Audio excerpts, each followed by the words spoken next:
and ideas I've used in my life in order to help you to get to that next level. You guys are in an industry which is absolutely for modern day marketing. Market, how to reach Gen Z. And when Waitrose and M&S want to launch their new sticky toffee pudding, rather than just saying we're going to launch it, they're going to go to this guy and say, let's do a range. You know what? We'll pay you $500,000 to just be our brand ambassador. And you know what? Every percentage that we sell of this, we're going to give you a cut. All because he talked about sticky toffee freaking pudding. Now, I want to show you an example of this. Let's go. I've just had one of the most disturbing sticky toffee pudding experiences of my life. Well, earlier today, I was at the Chandos in Trafalgar Square for a routine STP inspection when I noticed that there was something up with my team. Okay, are we ready to order dessert? Someone check that with him. What's going on? Can someone please tell me what's going on? I'd like to look at the menu, please. Right, so we've got here a sticky toffee pudding, fine, chocolate brownie, affogato, apple and blackberry crumble, ice creams. Add chopped brownie or chopped sticky toffee pudding and cream to your ice cream. So you're telling me ice cream with a side of sticky toffee pudding? I'm afraid so. I'm going to need to take a moment. Sorry.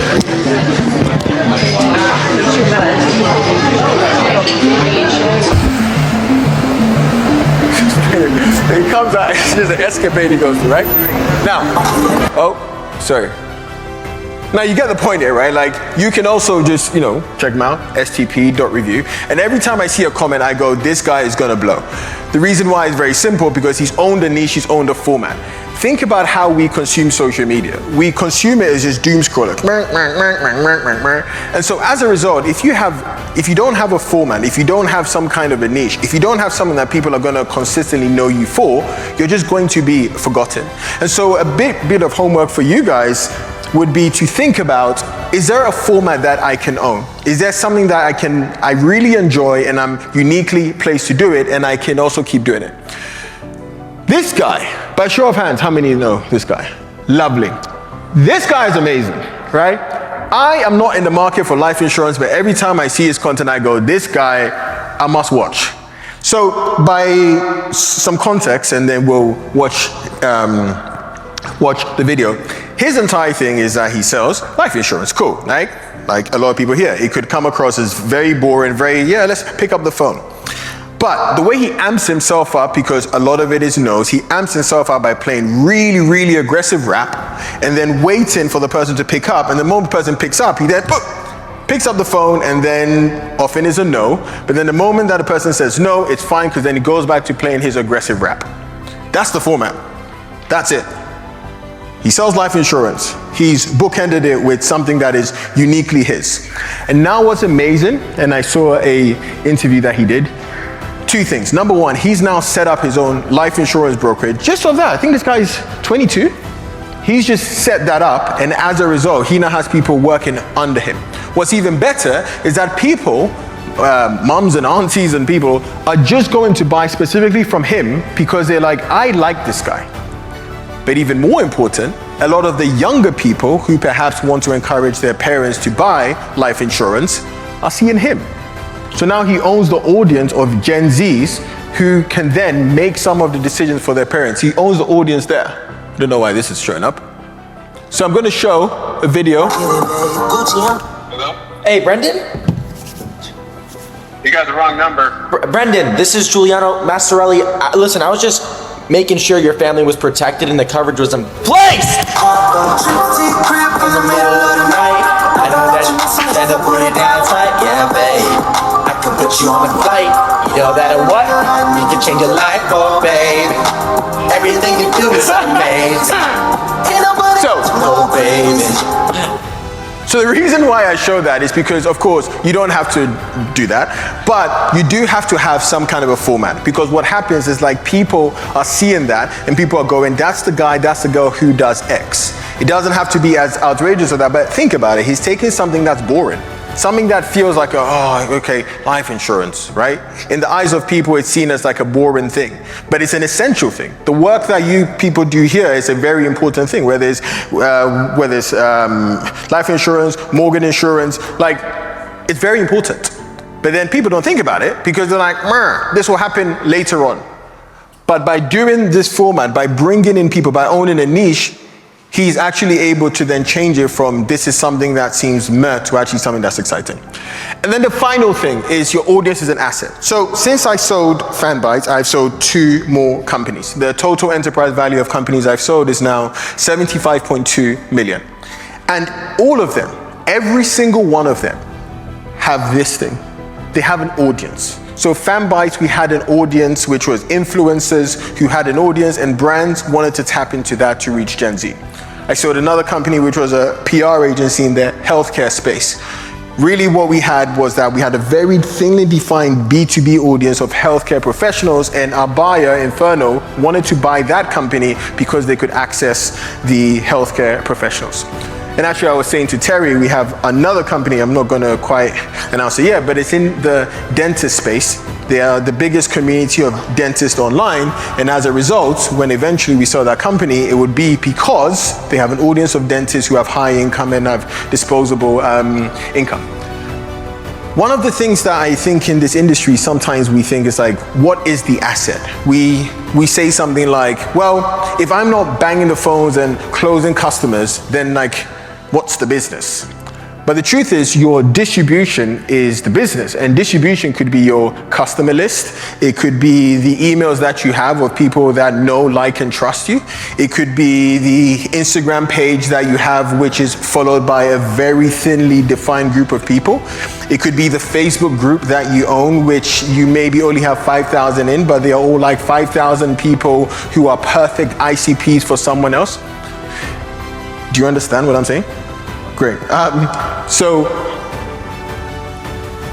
when you think about your business in that way, the entire thing changes. I have people who are coaches. They coach women on gardening, right? And they're like, oh, it's just me talking and giving consulting. Or actually, a really good one, I have a friend who is a coach who coaches women on how to manage their finances. And she goes, oh yeah, that's fine. It's just me doing coaching and consulting. And then I say, well, you do have an email list of 5,000 women who earn over £100,000. I feel like some other bank or someone like that would love to have access to that. In fact, someone might actually just buy that off you. And you can see the kind of light bulbs going and going, oh yeah, I'm not a coach, I'm a curator of an audience. And I want you to think about that, because I know a few people here own their businesses. I want you to like think about that in that way, that it's not just me as a freelancer or me as an employee. Actually, when I post on social, when I'm growing my email list, when I'm doing personal brand, I'm not just doing it to get short-term customers, but I'm also doing it in order to create long-term enterprise value. And I wanted to show a few examples here. And I wanted to show a few examples here. 2 of these people are friends of mine, so I know very well. And then this other one was just a very interesting one. So a friend of mine, Sam, run a company called The Hustle. By show of hands, who knows what that is? Okay, cool. So The Hustle was a newsletter for tech and entrepreneurship. And so they had a daily newsletter talking about what was going on in the world of tech. And what happened was HubSpot, by show of hands, who knows HubSpot? Great. HubSpot, who sell software for entrepreneurs to do sales and marketing, thought, wait, hang on, rather than us marketing all the time, what we can do is just buy The Hustle. And they bought The Hustle for 40 million. Because they were like, rather than us just going to run Facebook ads all the time, we can just buy an audience. The other one there is Velocity Black. This is actually run by my friend Alex McDonald. What was Velocity Black? It was just a luxury concierge service. That was it. If you were basically a rich person and you wanted to like chart a private jet or chart something, you just went to their business. Now, you might say, well, all they are is just a middleman business, but no, they had the trust, they had the likability factor of rich people. And what happened was Capital One bought the company for 297 million because they had an audience. And then 2 weeks ago, there was OpenAI, our beloved makers of ChatGPT, bought this company called TBPN. TBPN was actually just a YouTube show. It was just a YouTube show where people just talked about tech and business. But what happened was that they had an audience of people who were interested in tech, who were interested in AI, and OpenAI bought that company for $100 million. All because they owned an audience. And so, if that's a big takeaway for people here, it is not only to understand the niche, but to understand that there's a much higher level of a business that you can play, which is not just, yeah, I'm posting to get customers. It is, how can I grow a WhatsApp group? How can I grow an email list? How can I grow my Instagram handle? How can I grow stuff that I own? Because eventually, maybe it's something that could eventually be actually sold. And that's where you actually go from just trading your time for money to actually building something with enterprise value. So, to summarize, we've gone through a lot. We've jumped, we have screamed, we have, what else have we done? We've jumped, we've screamed, we've learned. And the three big things that I want people to take away is this. We are all actually in an incredible time. Not only with change, with AI, but also everyone here is in an industry which is actually genuinely needed, which genuinely matters, which genuinely people need to do. And the only thing that we are trying to do is figure out how our services, how our products can match into their customer behavior. And my hope is for the last 30 minutes, given the principles of owning a niche and owning an audience, and also understanding timing, and also please, for God's sake, using AI in the way that is not just a level one way of doing it, but going in deeper. My hope is that you have come to realize how amazing and the amazing position that you guys are in, and you can crush it. Thank you. Peace. Dan, want to get a chair? Yeah, man. That's good. Come on, man. Class. Thanks for that. Appreciate it. That was good. So we're going to just do a couple of questions. Yeah. We've got sort of 15-ish minutes. Cool. Sit like this, yeah? Sure. On the camera. Back a bit. Do we need to sit? Can we just stand? Should we stand? Yeah. Let's stand. Yeah. Stand like this. Just sit a bit. So I wanted to ask, from a personal point of view, like we sell to Gen Z, right? I've heard you speak fantastically online about selling to Gen Z, because I do think there's nuances and there's differences with it. In your experience, one question about marketing to Gen Z and then selling to Gen Z. So Gen Z to us would typically be a first-time buyer, someone who's going to get on the property market, they're going to buy the first property, or they've just had children. Yeah. So any tips on marketing to them, selling to them would be great. Yeah. So the first thing is be explicit. So what I mean by that is sometimes when you are selling to a younger demographic, we sometimes like to kind of shift it because we're like, oh, they're so soft and we need to like figure out. If you're like, hey, look, here's the thing. You're gonna need this product. You probably don't think that you do because there are way more important things. But if you just spend the next few hours or the next day figuring it out, it will take care of so much of your peace of mind in years. Just being super explicit has been the biggest change that I've seen when it comes. Because think about it, the average like Gen Z millennial is doom scrolling on Instagram, doom scrolling on TikTok, doom scrolling on YouTube. And so actually the time it takes to try and like paint the story and everything, it's just not worth it. And then the second thing is go to where they are. So I guess I can tell this. So one of the most interesting businesses that I've seen is a business, I don't know if I should say it. Oh, you've got to now. Yeah, you've got to. Okay, so, oh yeah, fine, whatever. One of the most interesting businesses that I've seen is a business which does career transition. So after you've got your first job and you want to then like transition into a new job, or they tell you about new jobs. But specifically in nursing. So they help first-time nurses get basically better jobs, right? The biggest channel is basically that they create content on Instagram and then they send people into a WhatsApp group. And in that WhatsApp group, every day they just post the jobs that are upcoming. And that's all they do.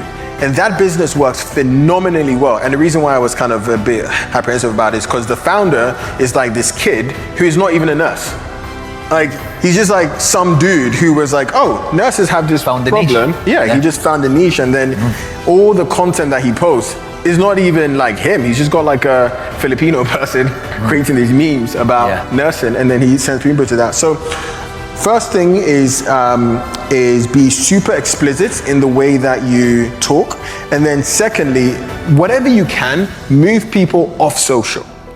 move people off social. Move them into something that you own. Email, WhatsApp, move people off social, because you don't want to be in the game where it's like you're constantly fighting against all the other algorithms that they are seeing. So putting this into context for the financial services, right? So let's say they're going to go Gen Z, they're going to go for first-time buyers. Yeah. They do some content. They're going to try and take it off socials, maybe it's capturing emails, phone numbers. Any more specifics on that? Like you talked a little bit about live streaming. Yeah. I've heard about the likes of Gary Vee talking a lot Yeah. about this, but in the context for us, ideas on how that would work? Have you got any? Like what could we do? Could we just talk about products, give advice? What would you So one of the very good things about Gen Z is that they're often in these niche communities online. So like if I see something cool, I will share it with my groups. And there are two things that I think you can benefit from. So let's say you've taken someone from social and then you've sent them to your email list. I would then do something like a regular, maybe bi-weekly format where these young people who've signed up to your email list can just come on Zoom and just like ask you questions about their finances. So, and just ask you questions about their parents' finances, and just do that as a free thing. Because what you will find is that you will then move again from being just like a service provider to a trusted advisor. And people do this, right? Like anytime you're selling anything high ticket, an amazing thing to do is just say, do you know what? I'm going to just give, but I'm only going to do that after they've moved from being on a rented audience, social, to email. And if everyone just did that, legit, if everyone here just did that, where you went from social to email to WhatsApp, and then you said, hey, every Thursday we are going to just do a session on Zoom where you can just come and ask me all your questions about personal finances, about income protection, about this, about that, about life insurance, about this, and I'll just answer it easy. People would love that, because the other benefit that people have, which is absolutely golden, is Gen Z especially, they look to, I guess, like older audiences as almost like the wise people. So you can like say the most basic thing, wow, my granddad just said this amazing thing, you know? And so you should lean into that, like almost, I am the older, wiser person who has seen this game a lot of times, and I'm here to give you the gems, and that always works. I was pointing at Bob Singh. Bob Singh does a live on TikTok. He's got 50,000 followers. Bob's also in his 60s, which is, I think, is a really... There you go. Normally, right? That's a perfect example. So that was going to be my next question. Do you find that Gen Z don't really want to be too heavily sold to? Is it more about let's give them some free stuff to capture them, then nurture them, and then get them into the sale later? Do you find that typically with Gen Z, if you were to generalize? No, well, I think actually being explicit, you know, the first point I made around like, hey, it's like, this is life insurance. You are going to need it. I know you can't be bothered with this now. Like just that simple phrase, like, I know that you think you are never gonna need this, but you probably would. And so I'm just gonna help you do that. And I'm not gonna like sell it to you now, but if you want to be able to have this advice, these insights, then yeah, join my community, join my email list, join my WhatsApp group, and just regularly show up and give. Like it is scary the amount of times that just a single like Zoom or live that you do for just like an hour, you never know who is in it. You never know who is in it, and then you go, wow, this person was in it, and now suddenly there's such a big customer. Is insane. Love that. What do you think about, you mentioned YouTube, you mentioned, what was the streaming platforms you mentioned? Facebook Kick, Live? Twitch. Kick, that was it, yeah. Is that really Gen Z, that? Because that's one that I'm not on personally, but is that too Gen Z, do you think? what do you think? Well, I'm actually going to answer that question slightly different, which is I think the biggest strength people can do, and yourself, is focus. So yes, it's called Twitch, Kick, blah, blah, blah, but just focus on one particular platform and just win on that platform.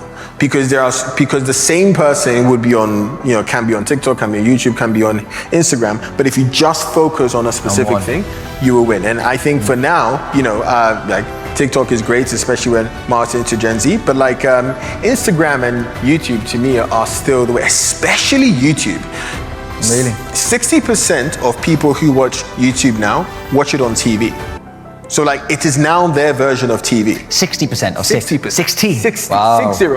Because they watch it on their second screen. And so only it's on phones? Wow. Yeah. Wow. And so now, think about it. Someone sits down on their sofa and says, turn on, I want to watch this person.